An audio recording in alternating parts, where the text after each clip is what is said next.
Face off with Firefly Publishing for another drop into the fascinating world of pro hockey history with Hockey Hall of Fame True Stories 2. Following his bestseller, hockey historian and writer Eric Zwig opens the doors to the Pro Hockey Hall of Fame, revealing a treasure of untold tales, bizarre incidents, and captivating trivia that will leave the most devoted puckhead astounded. Just to name drop a few of the players he's included in this book are Wayne Gretzky, Jaromir Jagr, and Bobby Hull.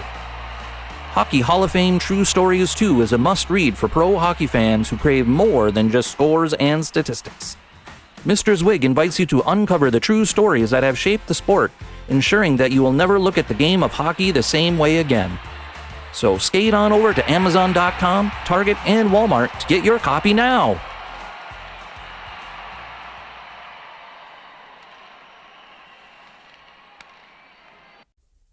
Hello, this is Ross Bliley from the podcast Pigskin Tales. This podcast is sponsored by Sterling Soap Company. With products sold throughout 41 locations around the globe, Sterling Soap Company has a unique assortment of products to choose from for your loved one for the holidays.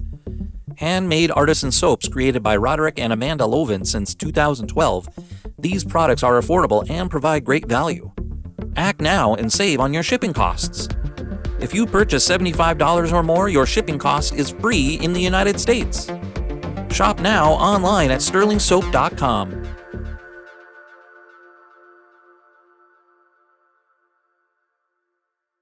This podcast is part of the Sports History Network, your headquarters for the yesteryear of your favorite sport. You can learn more at sportshistorynetwork.com. Hello, sports fans, and welcome to another edition of Yesterday Sports on the Sports History Network. Today marks the 200th podcast that I have done since I first started here at the Sports History Network. Hard to believe it's been 200 already. I think it was 4.5 years ago I first connected with Arnie Chapman. I don't remember exactly, but I think I had written some articles that I posted in various places on the internet. I think Arnie read one of the articles and contacted me through email. He said, give me a call because I'm just starting this Sports History Network. And so I was one of the first. I think there was only, back then, 4.5 years ago, I think there was maybe only 5 of us, 5 or 6 of us. And so I want to go through all of the various podcasts I have done. I'm not going to go through every one of them, but I went through the list, and I'm going to start with the very first podcast that I did, which was about Willis Reed, Hall of Fame basketball player, center for the New York Knicks. I had quite a few stories. Willis Reed, I guess my first story about him, well, first of all, Willis Reed was my favorite basketball player. I was a New York Knicks fan. Grew up not too far from New York City. Grew up in New Jersey. And Willis Reed was my favorite player. So first story I wrote about him was about the 1970 NBA championship. I remember watching the game with my brother and father on television, and that iconic moment when Willis Reed came out for Game 7. He could barely walk. He had a very bad injury during the series, and it's an iconic moment that I'm sure you could find on YouTube. Game 7 of the 1970 NBA championship. Okay, and then I think it was maybe 2 years later, I don't remember the exact year, but I think it was probably about 2 years later. Me and my family were sitting down for supper time and got a call from my cousin, who was quite a bit older than me and my brother. I was only around 10 years old at the time. My brother was probably about 13 or 13 and a half. So we received a phone call from my cousin, who was probably in his early 20s at the time. And he told us that his mother just received 2 tickets to a Knicks game. His mother, my aunt, worked in New York City. Someone she worked with had 2 tickets to the Knicks game. They couldn't go. They gave the tickets to her, knowing that she had a son who was a sports fan. My cousin called us, said, I have 2 tickets, but that's the problem. There's only 2 tickets. So he was going, and either it was going to be me or my brother that went. So we decided we would flip a coin to see who would go, and then my brother changed his mind and said, never mind, you go. Willis Reed's your favorite player. And so I went to the game with my cousin. We had very good seats. We were up there probably maybe the 10th row, 11th row. It was a very memorable occasion. The Knicks were playing the Milwaukee Bucks, who had, I think it was right after he changed his name from Lou Alcindor to Abdul Karim Jabbar. The Knicks won. Willis Reed had a fantastic game. Then, I think it was maybe only a year later, a friend of mine at school asked me if I wanted to go with him during the weekend into New York City, where Willis Reed was going to be, I think it was at a bookstore. He was going to be signing autographs at a bookstore to promote his basketball, summer basketball camp he had. He was doing this to promote his summer basketball camp.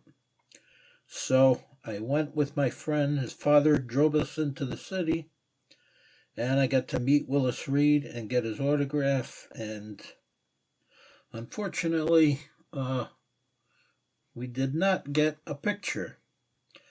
At that time, it just was not the era when people carried cameras with them everywhere. We just didn't bring a camera, I guess, so we did not get a picture, but I still have the autograph, and it's still a very memorable occasion.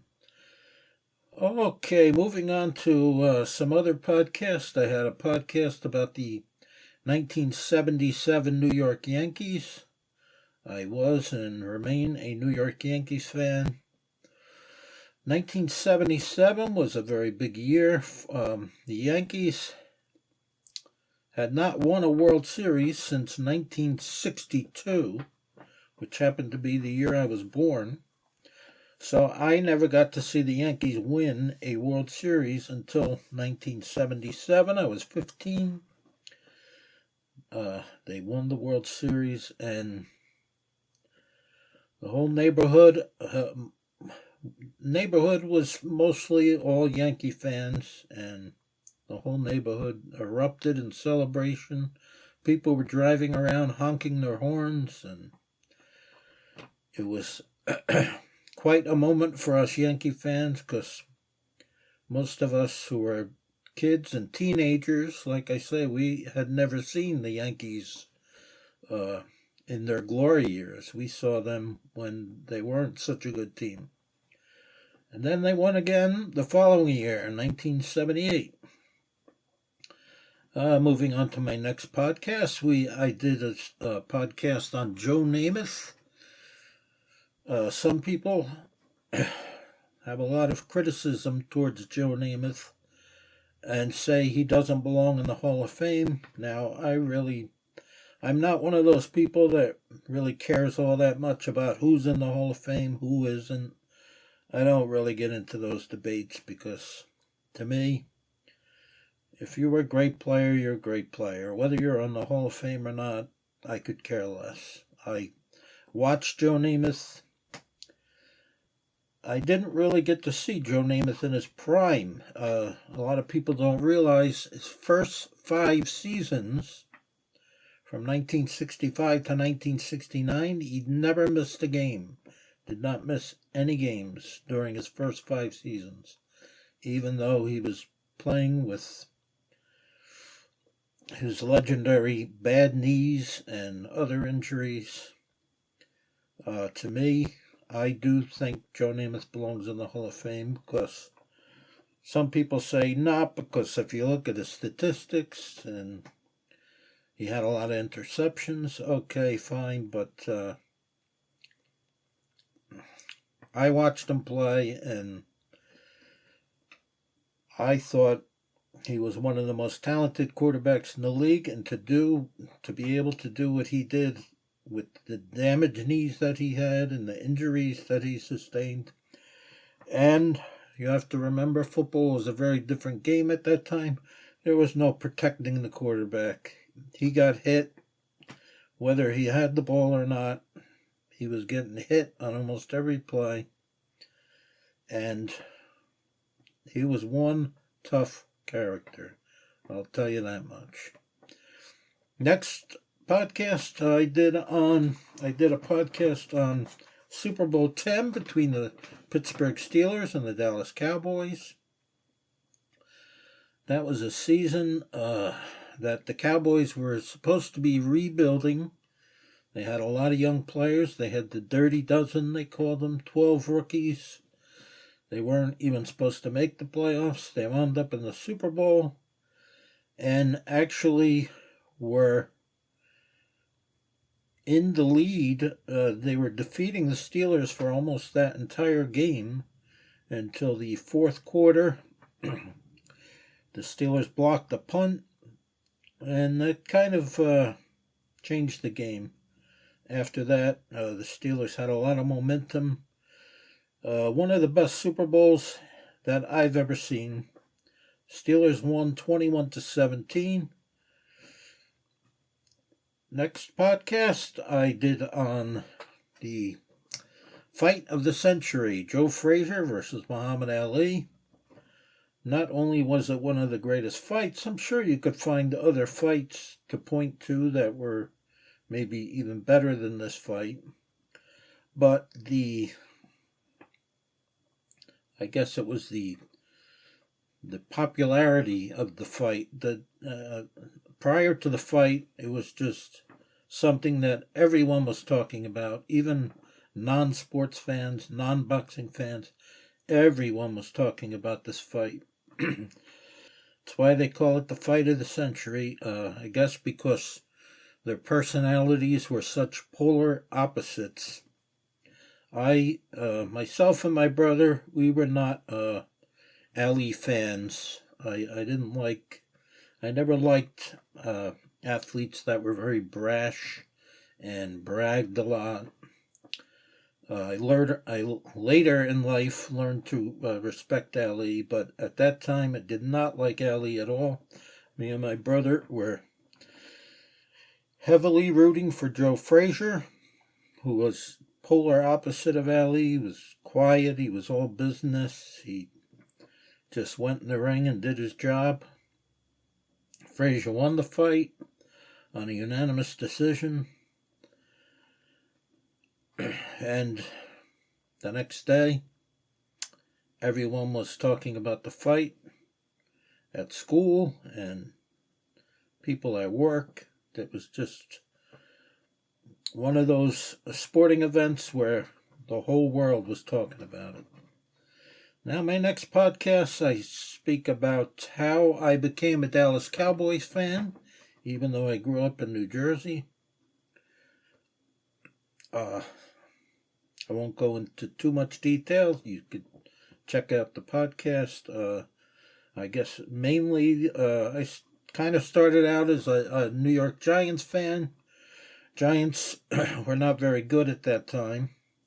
My brother became a Dallas Cowboys fan, my older brother, from watching the Ice Bowl game between the Packers and the Cowboys. He convinced me to become a Cowboys fan, and I've been a Cowboys fan ever since. And then my next article is about a name that not too many people know unless you're a weightlifting fan. My next article was about Lee James. Lee James was a silver medalist at the lifted for Team USA and was a silver medalist at the 1976 Olympics. I got to meet Lee James once. I was competing in weightlifting at the time, and Lee James was retired by then, and he gave me some very good advice on weightlifting, and I later was able to interview him on the telephone. Unfortunately, Lee James passed away, probably only about 2 years ago. Next podcast, I speak about the Dallas Cowboys and Washington Redskins rivalry of the 1970s, and which carried all the way pretty much through the 1980s. To me, it was probably the best rivalry in football. It was an extremely intense rivalry. It was mainly created by Coach George Allen, who did not like the Cowboys, and it became quite a heated rivalry. We next go to a podcast I did on weightlifting,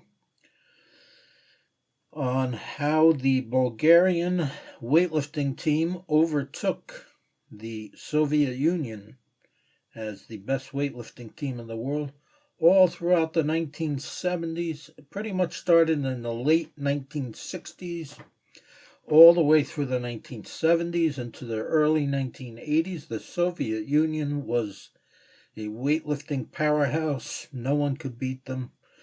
I think it was 1983 when Bulgaria defeated the Soviet Union at the World Championships, which was a huge upset. And the podcast is all about the Bulgarian training methods that were used during that time. Next, we go to article I did on a former writer for Sports Illustrated, Paul Zimmerman. They called him Dr. Z, was his nickname. I had an opportunity to. I wrote to Paul Zimmerman. This is going back probably 25 years ago. I wrote to him in care of Sports Illustrated, not realizing that he lived about 15 minutes away from me. So I talk about that in the podcast, and I unfortunately never got to meet him. I regret that because I probably could have. He seemed like the kind of guy that would have sat down with me and talked about football for hours on end because he absolutely loved football. Next podcast, I talk about 1970s running backs. If you were around to watch 1970s football, you'll know that during the 1970s, the running game was the main thing in NFL football. There were so many great running backs. The majority of teams ran the ball way more than they passed the ball, unlike today's game, which is the complete opposite. Quarterbacks threw the ball maybe if you threw the ball 20 times in a game, that was considered a lot. And there was so many great running backs in the 1970s, and I talk about the running backs that did not make it to the Hall of Fame. And then I move on to another podcast where I talk about the 1972 and 1973 Miami Dolphins, who to me that was the best team I ever saw for a span of 2 years. Their dynasty did not last as long as it could have, because in 1974, 1975, another league, the World Football League, raided the NFL. 3 of the Dolphins players, Larry's uncle, Paul Warfield, Jim Kick, all went to the WFL, and that kind of ruined their dynasty. But for just a 2-year span, in all the years that I watched football, 1972 and 1973, Miami Dolphins, I think that was the best team I ever saw. They were totally dominant team. They played 34 games in those 2 seasons. If you add all their postseason games, they won 32. They won 32 games and only lost 2. Next, I talk about the 1972 Olympics. And a lot of strange stuff happened during those Olympics. A lot of the weird things that happened. Well, you can read the article, you can listen to the podcast, and see what I'm talking about.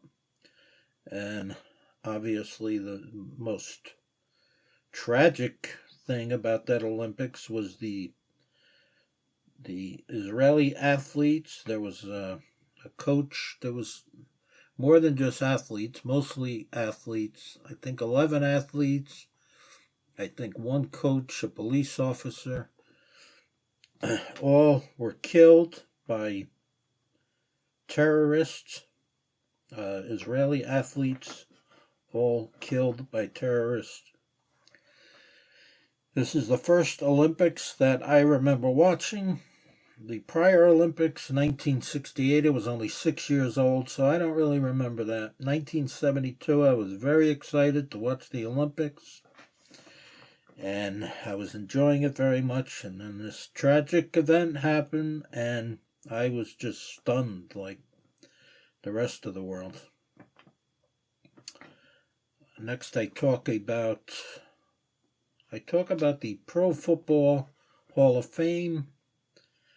It's mostly about how I think people make too big of a deal of who's in, who's not in. I think we probably make it more important than it is. I've been to the Pro Football Hall of Fame quite a few times, and I highly recommend going there to see the museum and everything. It's unbelievable. But as far as who's in, who's not in, I think it's overblown. I think it's talked about way too much. Next, I have a podcast on the Thriller in Manila between Joe Frazier and Muhammad Ali. And, of course, another legendary fight between these 2 gladiators. I think after this fight is when I learned to have a little more respect for Muhammad Ali, and I definitely didn't have respect for him the way he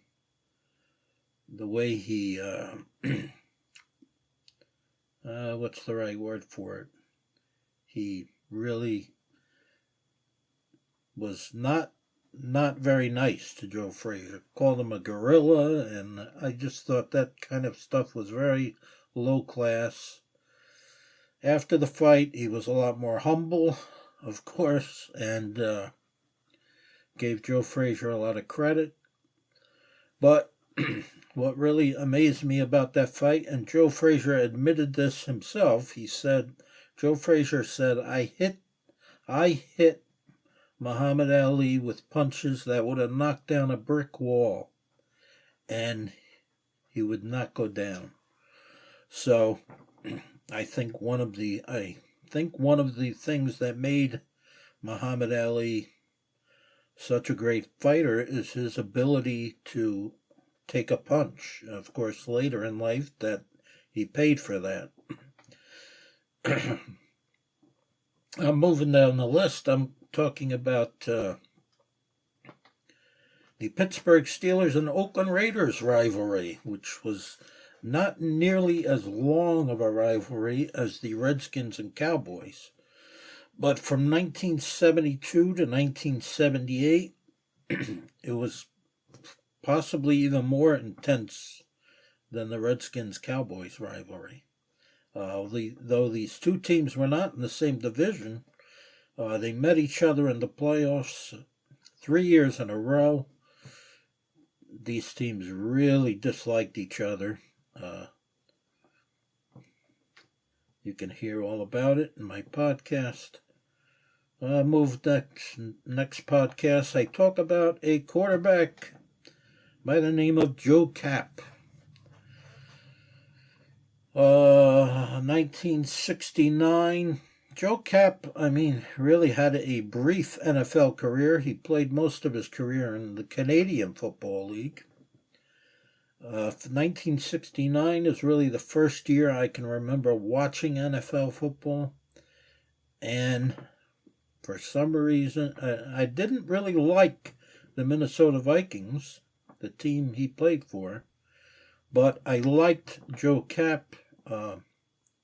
Almost every NFL fan I speak to that was around at that time just loves Joe Kapp. He was like a middle linebacker playing quarterback. Never the most talented guy, but a tremendous team leader and just knew how to win games. Next, I talk about weightlifting again. Vasily Alexiev, the Russian strongman during the early 1970s, broke numerous world records. I think he wound up his career with, I forget the exact amount, something like 75 world records.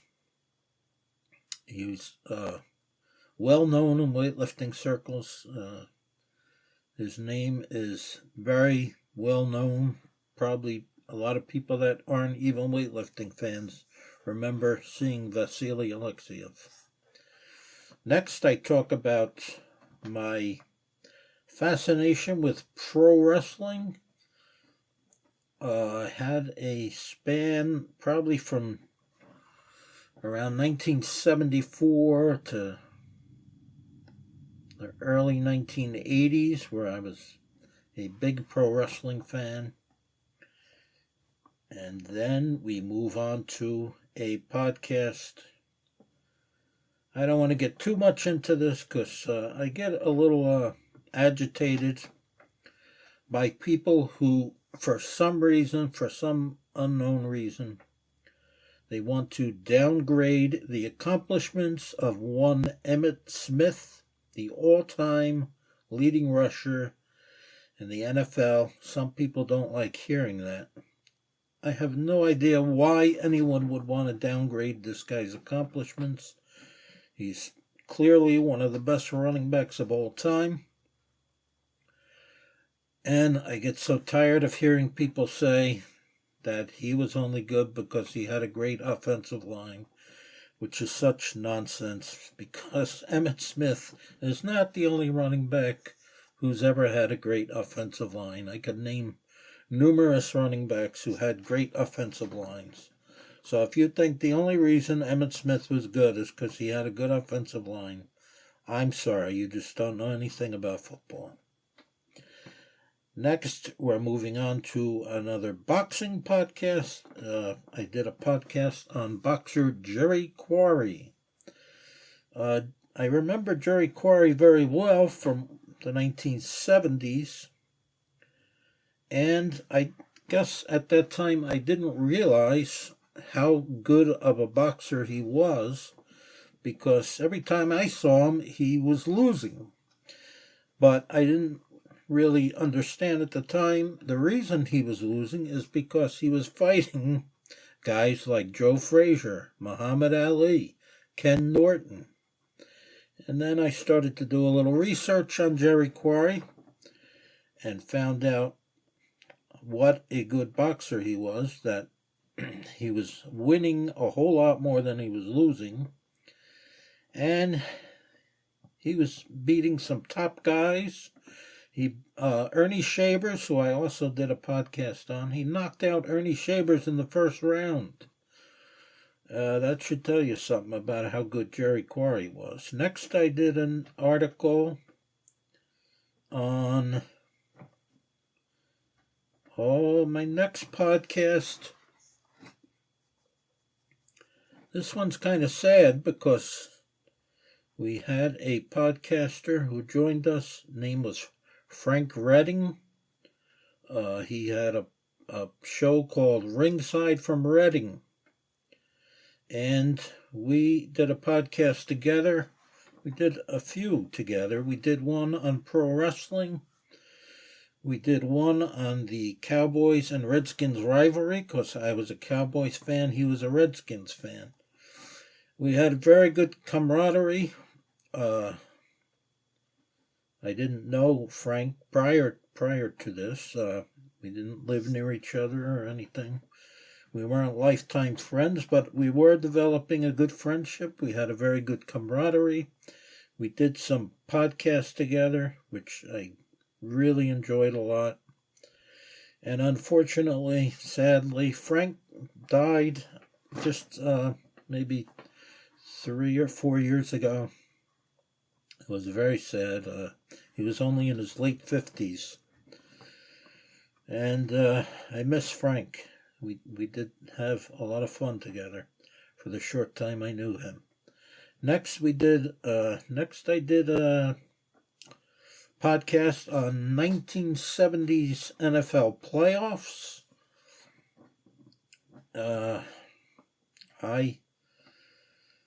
I think some people would agree with me, even those who weren't around during the 1970s. I've spoken to a lot of football fans over the years, and a lot of fans seem to agree that the 1970s was the best time ever for NFL football.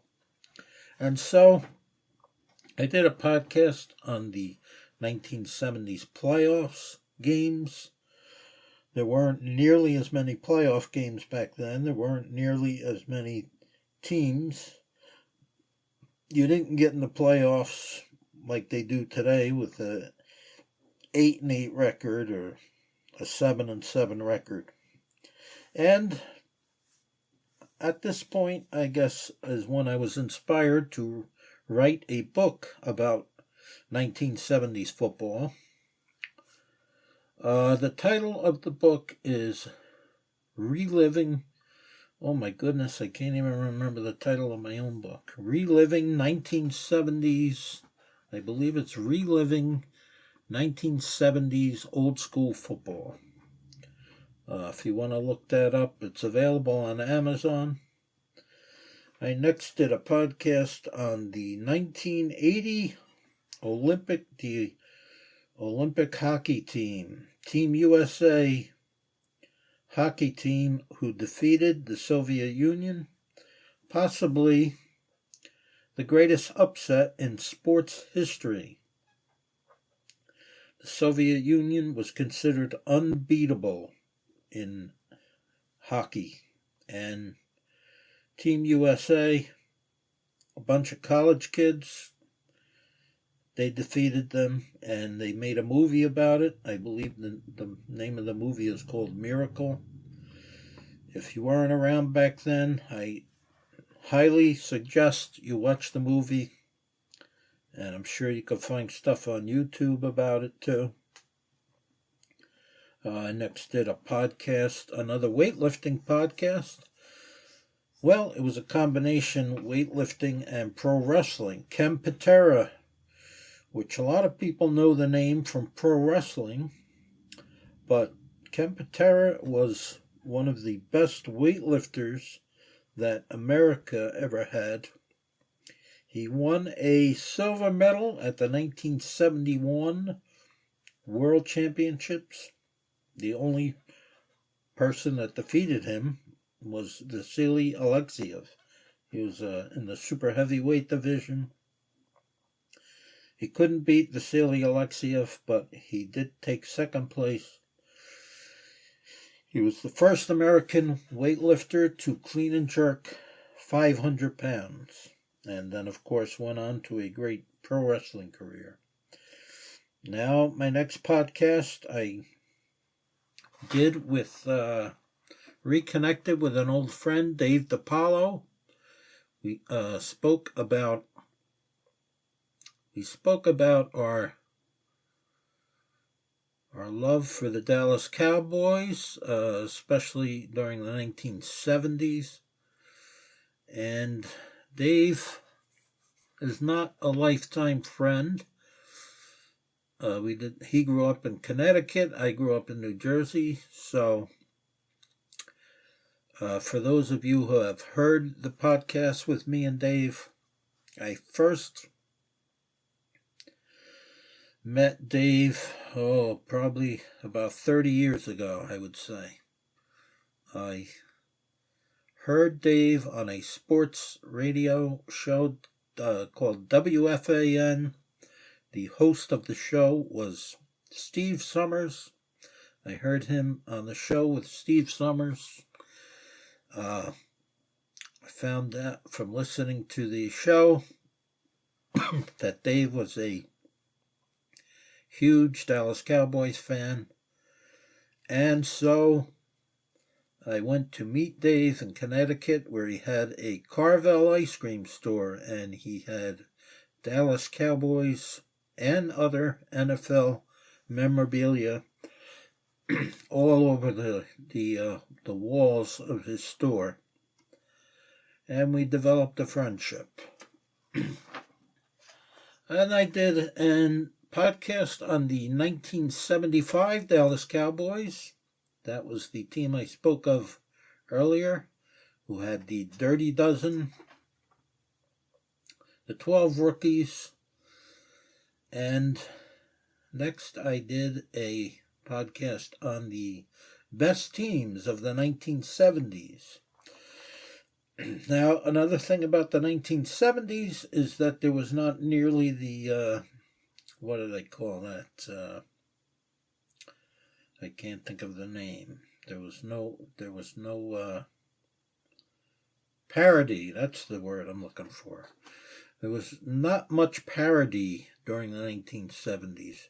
There were 5 teams, really, that were pretty much the dominant teams of the 1970s. That was, of course, the Pittsburgh Steelers and the Dallas Cowboys.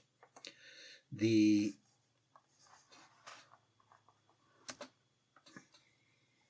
other 3 teams were the Washington Redskins.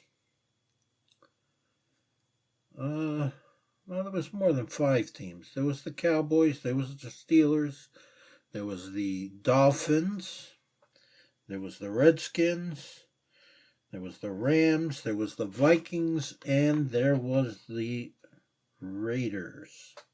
So there was pretty much 4 teams in the NFC. The Vikings, Rams, Cowboys, Redskins, who seem to be in the playoffs year after year. In the AFC, it was the Dolphins, the Raiders, the Steelers. And then I have a podcast where I talk about the first Super Bowl victory for the Dallas Cowboys. That was in 1971, the 1971 season. So January of 1972, they played the Miami Dolphins. Now you have to understand that this was after 5 years in a row of losing. They were known as the team that couldn't win the big one. They lost 2 years in a row to the Packers in the NFL championship. Then they lost 2 years in a row to the Cleveland Browns in the playoffs. Then they lost Super Bowl V. So 5 years in a row they made it to the postseason. 5 years in a row they lost. So me and my brother enjoyed their victory over the Dolphins very much. And next we go into a podcast where I talk about my book that I mentioned. Once again, that is Reliving 1970s Old School Football. Next I talk about the Super Bowl 13, which was between a rematch from 3 years earlier, the Steelers and the Cowboys. Another close game, 35-31 was the final. I think I was probably more upset about this loss than I was about the Super Bowl 10 loss, because Super Bowl 10, as I said, nobody really even expected them to be there, and they almost beat the defending champions. This Super Bowl 13, I really thought they could win this game, and for a while it looked like they would, but they had a lot of really bad breaks in that game. Things just didn't go their way. Not making excuses, the Steelers were a great team, and they won 35-31, but the next podcast, I talk about some Major League Baseball. I talk about how many teams, if you look back at the history of Major League Baseball, how many teams have had 100-win seasons or more, 100 or more wins during the regular season, and you'd be amazed by how many of them did not win the World Series. So the team with the best record very often does not win the World Series. Next, I did another podcast with my friend Dave. We did the Thriller in Manila. Next, I did an article and a podcast on the very first World's Strongest Man competition. It was in 1977. Ken Patera was in it, and I think he placed third. This was long after he retired from weightlifting. It was a very, very different event in 1977 than it is now. There was some pro wrestlers in this. Patera, I think Billy Superstar Graham was in it a few years later. There was a lot of NFL football players. Bob Young, offensive lineman for the Cardinals, I believe he took second place. The event was won by Bruce Wilhelm, super heavyweight weightlifter for Team USA. I think he won it 1977, 1978, and then he retired from it. Anyway, my next article is about my next article I did on the very first Super Bowl I remember watching. Kansas City Chiefs and Minnesota Vikings. Minnesota Vikings were heavily favored to win this game. They did not win. Kansas City won the game 23-7. It was the second year in a row that the AFL defeated the NFL to prove that the Jets' win over the Colts was no fluke. And I move on to my next article. I did again on weightlifting. I did quite a few podcasts on weightlifting because I competed in weightlifting for 8 years, I competed in powerlifting for 8 years. So I had the opportunity to train with some of the country's best weightlifters. I did four interviews, 3 of them with former training partners. Mike Listro was a national champion in the middleweight division, 2-time national champion.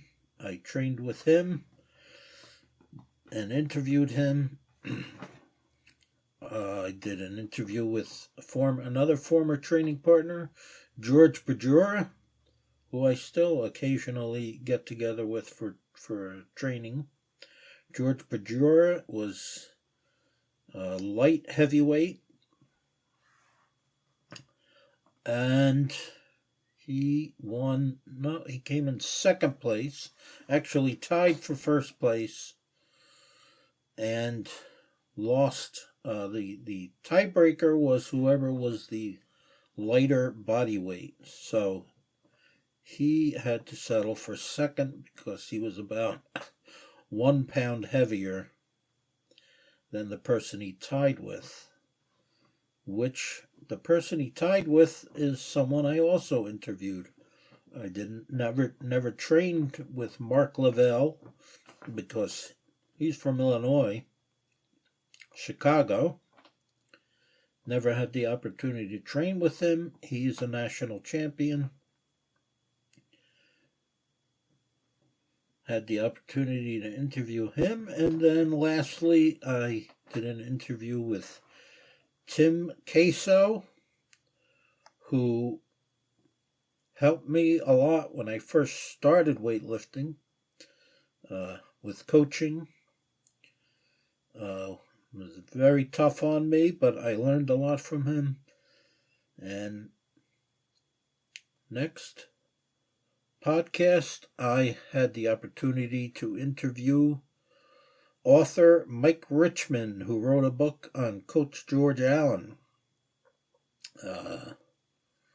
And Mike Richmond grew up a Redskins fan, so it was very interesting interviewing him because me being a Cowboys fan, we reminisced about the 1970s rivalry, and it was a very interesting interview. Look for his book. I don't remember the exact title, but it's a book on Coach George Allen from Mike Richmond. My next podcast I did was a little summary of my weightlifting career, which was kind of fun to do.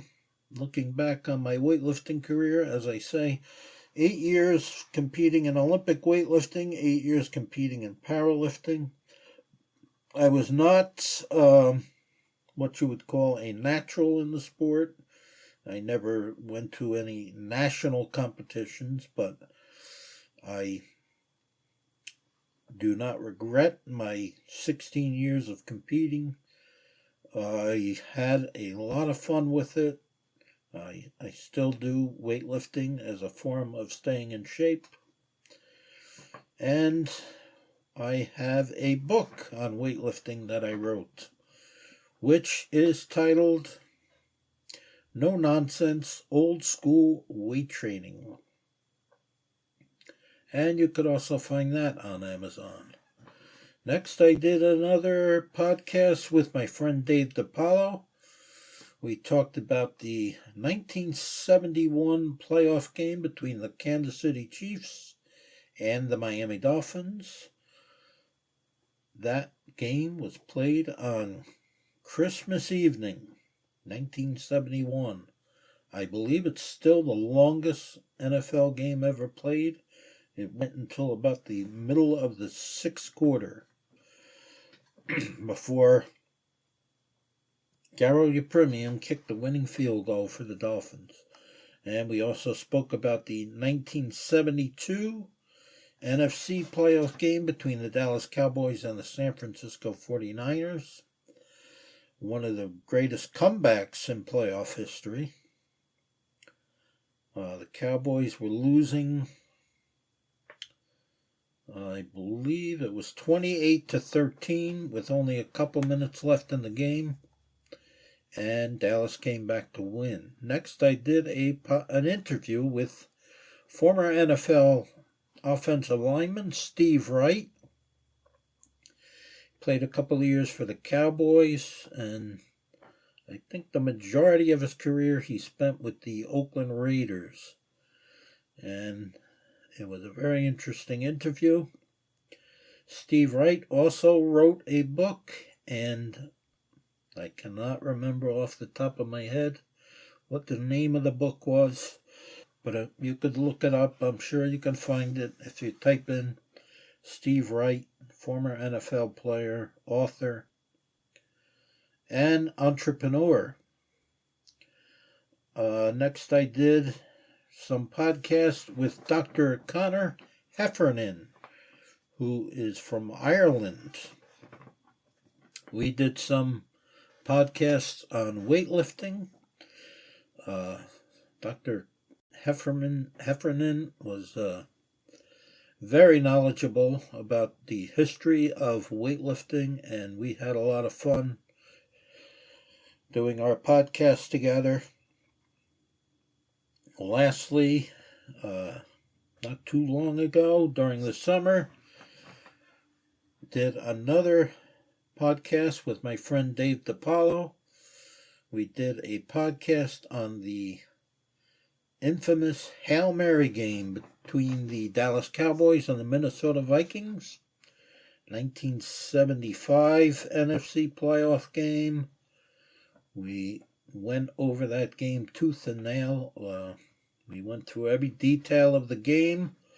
Unfortunately, we had some technical issues, but you can still find the podcast and the article on that game.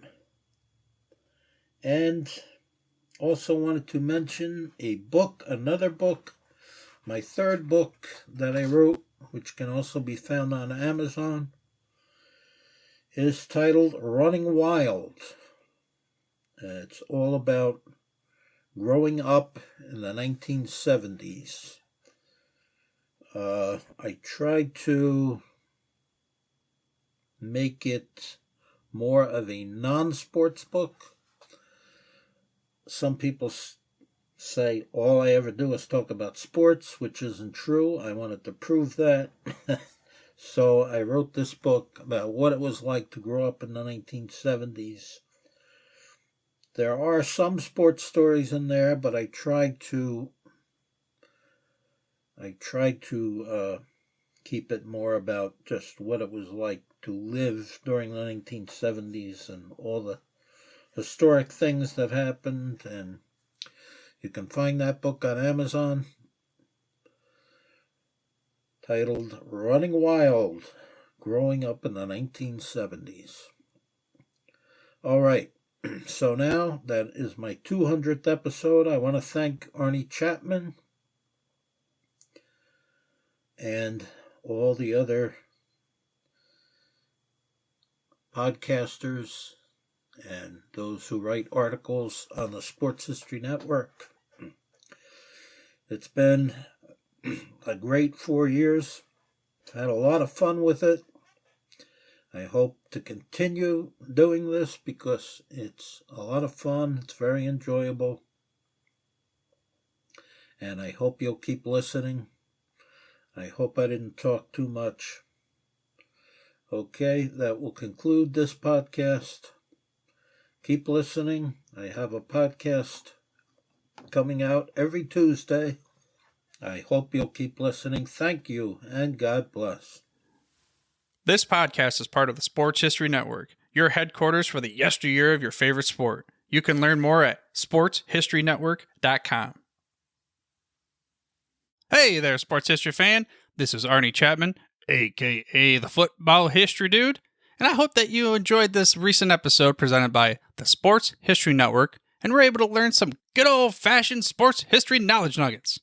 I started the Sports History Network back in 2020 with the mission to help podcasters find a community of like-minded sports history nerds, as well as helping aspiring podcasters to start their own shows. We have a little bit over 30 shows on the network right now covering all sorts of sports history. But as far as I'm concerned, we're just at the toothpick in the ocean moment, that can't even figure it out because there's so much more coming. We wanted to create the ultimate headquarters for sports yesteryear, starting with Podcast Network and our website, but we're going to continue to move into other mediums as well. And here's the cool part, because we want you to be part of our team. So if you're interested in starting your own podcast, or maybe being a guest on one of our shows, or who knows, maybe even writing an article for us over on the website. Seriously, all you gotta do is reach out to us on the contact page over at sportshistorynetwork.com. You can be as technologically savvy as a Neanderthal tapping on a stone trying to figure out this whole hieroglyphics thing back in the day.